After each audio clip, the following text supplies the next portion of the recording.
નમસ્કાર વિદ્યાર્થી મિત્રો, વંદે ક્લાસીસ યુટ્યુબ ચેનલમાં આપનું હાર્દિક સ્વાગત છે। આજના વિડીયોમાં આપણે ધોરણ 11ના અંગ્રેજી વિષયની જે એકમ કસોટી લેવાય છે ડિસેમ્બર 2023 એટલે કે 21 ડિસેમ્બર 2023ના રોજ જે ક્વેશ્ચન બેંક 4 લેવામાં આવેલી છે તેનું સંપૂર્ણ સોલ્યુશન જોવાના છીએ। આપણે ચેનલ પર છે ધોરણ 11ના બધા વિડીયો મૂકવામાં આવે છે પરીક્ષા લક્ષી અને અન્ય વિષયના ઘણા બધા।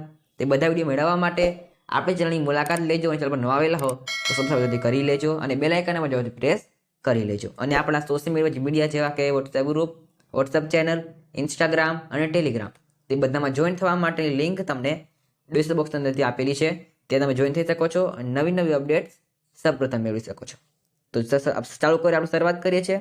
ધોરણ 11 જનરલ સ્ટ્રીમ એટલે કે સામાન્ય પ્રવાહ માટે છે। આ કોમર્સના વિદ્યાર્થી અને સાયન્સના એટલે કોમર્સના વિદ્યાર્થી અને આર્ટ્સના વિદ્યાર્થી ચાનો જોઈ શકે છે આ વિડીયો। તો વિષય ઇંગ્લિશ છે, ડિસેમ્બર 2023 એકમ કસોટી છે, પ્રશ્ન બેંક નંબર 4। કુલ તેના ગુણ તમારે 25 રહેશે, તેનો સમય તમારે કુલ 1 કલાકનો રહેશે। અને આ જે પ્રશ્ન બેંક છે તેમાં તમારા શાળામાં છે 25 માર્ક્સનું પેપર લેવામાં આવશે। સૌથી પહેલા આપેલું છે વિભાગ એ, સેક્શન એનું સોલ્યુશન જોયું છે આપણે। Right whether the sentence are true or false, ખરા ખોટા લખવાના છે। Select any two, question number 1 અને 2 તમારે આના આધારે પૂછાશે। સૌથી પહેલા જોઈએ છે આપણે પેલું છે Ayurveda recognise 4 primary levels of feeling, તો જવાબ તમારો આવશે ફોલ્સ। બીજું છે in the modern developed world our problems are mainly physical, તો ખોટું વિધાન છે, ફોલ્સ આવશે। ત્રીજું છે our very way of life bears on happiness, તો વિધાન તમારે છે ખોટું આવશે। ચોથું છે health is a matter of continual adjustment like negative ship open on the sea, તો વિધાન તમારે છે ટ્રુ એટલે કે સાચું આવશે। પાંચમું છે the third level of treatment is life enhancement therapy, તો જવાબ તમારે આવશે વિધાન છે અહીંયા ખરું એટલે કે ટ્રુ આવશે। છઠ્ઠું છે the ultimate goal of Ayurveda aims is releasing us from all sorrow and suffering, તો વિધાન આવશે ટ્રુ।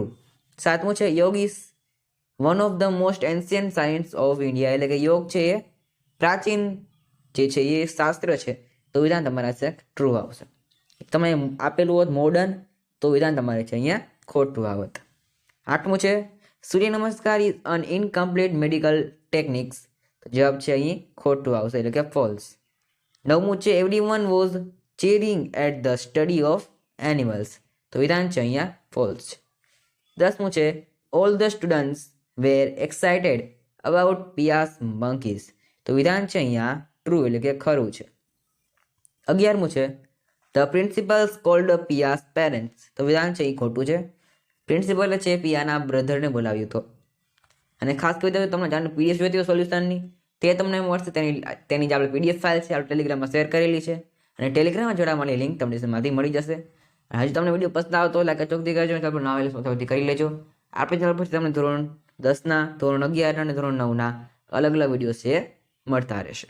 12મો પ્રશ્ન છે it is not a sensitive that Pia has monkey, વિધાન છે અહીં ફોલ્સ છે। 13મું છે Valentin was the notorious French thief, જવાબમાં છે ફોલ્સ છે। 14મો છે Father Brown managed to save the cross, true આવશે। 15મું છે DNA is a most basic biological material, તો વિધાન છે અહીંયા સાચું છે। ત્યાર પછી છે find out and write the nearest meaning, કુલ તમને 2 પૂછાશે પ્રશ્ન નંબર 3 અને 4 તરીકે, તેના કુલ તમારે છે 2 ગુણ રહેશે। પેલું છે એક્સપ્લોરર, તેમાં આવશે એડવેન્ચર્સ। બીજું છે સર્વાઈવ, તેમાં આવશે એક્સિસ્ટ। ત્રીજું છે અબેન્ડોન, તેમાં આવશે લીવ। 5મું છે ફાયર્સ, તેમાં તમારે આવશે ટેરિફાઈંગ। 5મું છે તમારે ગ્લિમ્સ, તેમાં આવશે ગ્લેન્સ। 6ઠું છે સ્વિફ્ટ, તેમાં આવશે ક્વિક। ત્યાર પછી 7મું રેબેલ, તેમાં આવશે તમારે ઓપસ। 8મું છે એફોર્ટ્સ, તેમાં આવશે અટેમ્પ્ટ। 9મું છે સ્ટેક, તેમાં આવશે બેટ। અને છેલ્લું છે 10મું કોલેપ, તેમાં આવશે મારે પેલ ડાઉન। આગળ તમારે આપેલું છે select the most appropriate language functions in the from brackets and write the against sentence, તમને આ છે પ્રશ્ન નંબર 5 અને 6 તરીકે પૂછાશે. અહીં છે આપણે નંબર લખેલા છે, તમે તેને સ્ક્રીન પર જોઈ શકો છો અને લખી શકો છો. તમારો સમય છે એ બચાવી શકો છો. તમે જવાબ તમે છે સ્ક્રીન પર જોઈ શકો છો. અહીં આપણે નંબર આપેલા છે કે કયા જે વાક્ય સામે છે તમારે કયું ફંક્શન આવશે. આગળ જોઈએ છે આપણે, ત્યાર પછી આપેલું છે તમારે પ્રશ્ન જવાબ આપેલા છે ફકરા ઉપરથી, તમે જાતે લખી શકો છો.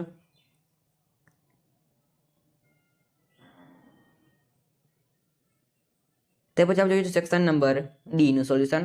Rewrite the paragraph choosing the correct option. આ તમને જે પ્રશ્ન નંબર 19 તરીકે પૂછાશે તેના તમારે કુલ 2 ગુણ રહેશે. પહેલો સવાલ છે તેમાં તમારે છે ખાલી જગ્યા આપેલી છે. પહેલા તમારે આવશે સીન, બીજામાં આવશે લોકેટેડ. બીજું જે ફકરો આપેલો છે તેમાં પહેલામાં આવશે ની, બીજામાં આવશે ફીમ. અહીં તમારે પ્રિન્ટિંગ મિસ્ટેક છે. તમારે આવશે ફોર્મ આવશે. શું આવશે? પાલ્મ્સ ફોર્મ. ત્રીજું છે તેમાં તમારે પહેલામાં આવશે ડોમેસ્ટિક અને બીજામાં આવશે ઇન્ટરેસ્ટિંગ. આગળ આપેલું છે ચોથો ફકરો છે. પહેલામાં તમારે આવશે સ્ટ્રેન્જ અને બીજામાં તમારે આવશે સ્લાઇટલી. અને પાંચમું છે તેમાં પહેલામાં આવશે નોન વાયોલન્સ, બીજામાં તમારે આવશે વુ. કારણ કે અહીં છે પર્સન એટલે કે વ્યક્તિ આપેલો છે તેથી તમારે આવશે વુ. છઠ્ઠું છે તેમાં પહેલામાં આવશે ફાસ્ટેસ્ટ, કારણ કે ધ આપેલું છે, ધની સાથે છે ફાસ્ટેસ્ટ લખાય છે. બીજામાં તમારે આવશે ફાઉન્ડ. તો આ તમે છે પ્રશ્ન તમે કરી શકો છો. તો આજના વિડીયોમાં છે આપણે ધોરણ 11ના અંગ્રેજી વિષયના સામાન્ય પ્રવાહ એટલે કે ધોરણ 11ના કોમર્સ વિષયના કોમર્સ માટે અને આર્ટ્સ માટે છે એ પ્રશ્ન સોલ્વ રહ્યું છે. આપણી ચેનલ પર છે ધોરણ 11 માટે પરીક્ષા લક્ષી અને ઘણા બધા વિડીયો મૂકવામાં આવે છે ઉપયોગી હોય તેવા.